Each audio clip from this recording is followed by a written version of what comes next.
Good morning, everybody. Sandy Waggett with MSW Interactive Designs, and I'm here today with another marketing tip. Today I want to talk about what most people get wrong with their marketing. We all spend money on advertising to drive people to our website or to get our phone to ring. What most people get wrong is once they hit that website or make that call, they don't capture the information of the prospect.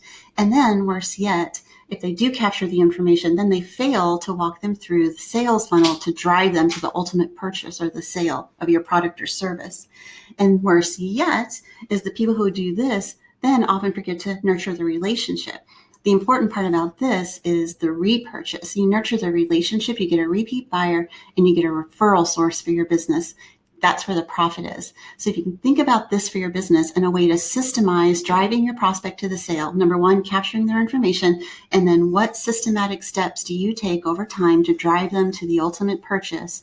And then how do you nurture that relationship over time? You'll become more profitable in 2020. Sandy Waggett with MSW Interactive Design signing off. Have a great day.